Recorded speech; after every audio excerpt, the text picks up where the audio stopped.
જે નીચે ટ્રેક્ટર જે લટકાવવામાં આવ્યું છે એ એકદમ જોઈને હું ચક થઈ ગયેલો છું કે જે ખરેખર ડેમો આપી જોડ્યો છે.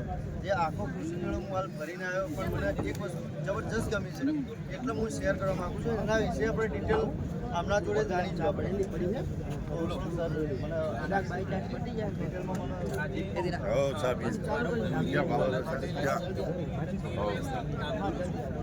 માર્કેટિંગની અંદર આજે મારી અહીંયા સિનિયર એરિયા મેનેજર પર્ટિક્યુલર આ ડિવિઝનની અંદર જ હું કામ કરું છું. અહીંયા જે પાઇપો છે બધી શ્રેણીની છે. એ અહીંયા જે તમારે પાઇપ બનાવીએ છીએ અને અહીંયા ડીસાનો એરિયા કહેવાય કે બહુ ડેપ્થવાળો એરિયા છે, બહુ ઊંડાઈવાળો એરિયા ડીસામાં સૌથી વધારે છે. ડીસાની અંદર આ શેરપુરા અને આજુબાજુના ગામડા છે ને ત્યાં લગભગ 128-132 પાઇપ ચાલે છે. લગભગ 150 ફૂટ સુધીની આપણી પાઇપો અહીંયા ઇન્સ્ટોલ કરેલી છે કોલમ. ખેડૂતોને અમે ટ્રેક્ટરને એટલા માટે અહીંયા બોરવેલ મોટર લટકાવી શકે એવો વિકલ્પ છે નહીં, પણ ટ્રેક્ટર એવી વસ્તુ છે કે દરેકના ખેડૂતનું અત્યારે એક પાર્ટ ઓફ લાઈફ થઈ ગયું છે કે એના વગર ચાલે નહીં. અને ટ્રેક્ટર સાથે પાઇપ ટ્રેક્ટરનું વજન મોટર પહેલાં 3-4 ગણું હોય છે એટલે ખબર પડે કે 10 ગણું આપણે એક્ઝેક્ટ આઈડિયા નહીં કે એનો વજન કેટલો આવે છે, પણ એના લીધે ખેડૂત મારું ટ્રેક્ટરની એની કેપેસિટી કેટલી છે ને એના લીધે આ પાઇપ ઉપાડી જવાની કેપેસિટી છે. એના માટે અમે એક આ ડેમો રાખેલો છે અને ક્રેનના કારણે કે તમારે વધારે હાઈટ ઉપર લઈ જવું હોય તો જઈ શકે એટલા માટે. અને ખેડૂતોને ડાયરેક્ટ ખબર પડે કોઈ પણ વસ્તુ ને વર્બલી કરીએ અને પ્રેક્ટિકલ કરીએ તો બેના અંદર ઘણો બધો ડિફરન્ટ હોય છે. લાઈવ ડેમો જુએ તો એને ખબર પડે કે વાસ્તવિકતામાં ક્વોલિટી. અત્યારે શું બજારની અંદર ઘણી બધી સસ્તી લોકલ બ્રાન્ડો છે, ગમે તે કોલમ બનાવીને આવી જાય છે. આજે 1500-700 ફૂટ લગાવવા તૂટી પડી જાય તો એનું ઘણું બધું નુકસાન થાય છે. અને પછી કદાચ કોઈ તકલીફ આવે તો ખેડૂતને એ ભાગી જવાના પ્રયત્નો કરતા હોય, ખેડૂત સાથે કોઈ એને દુઃખના ભાગમાં કોઈ ઉભું નથી. એટલા માટે એસ્ટ્રલ કંપની હંમેશા એવું નહીં કે વેચીને વેચ્યા પછી આફ્ટર સેલ્સ એન્ડ સર્વિસમાં પણ ઓલવેઝ ખેડૂતોના પડખે ઊભી રહે છે. ત્યારે ગમે તે તકલીફ હોય છે.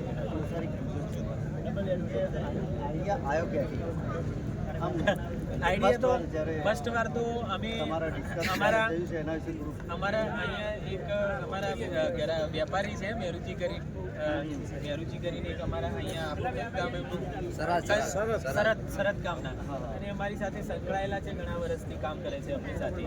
એમનો સ્ક્રેપનું ને બધું કામ છે. ત્યાં એમને ત્યાં એક સાંસ્કૃતિક પ્રોગ્રામ હશે, તમે જાણતા છો બનાસકાંઠાની અંદર સદારામ બાપુ બનાસકાંઠા પાટણની અંદર એમના ભક્તો બહુ હોય છે. એટલે સદારામ બાપુના નામથી એક ડાયરો કરેલો ને અમે ડાયરાની અંદર પણ મેરુચીને અમારી બધી ચર્ચા થઈ કે આવું ધાર્મિક કામ કરવું છે. પછી અમે કીધું કે ચાલો તારે અમે તમારી સાથે ભણીએ અને આપણે કંઈક નવું કરીએ, વિશેષ કરીએ.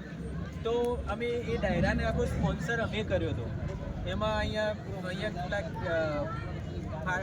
ફાર્મર છે કન્વરજીભાઈ વગાવાણીયા, એ પિનલ એગ્રોવાળા, એ પણ એ ત્યાં આવેલા અને અમે પછી બધો કાર્યક્રમ કરેલો. તો એની અંદર દાસ બાપુ કરીને એમના સદારામ બાપુના પેલા જે સંત છે એ આવેલા. એ ટાઈમે અમે આવો કોન્સેપ્ટ મગજમાં વિચાર્યો કે આપણે ખેડૂતને અમે બધા શું બતાવતો.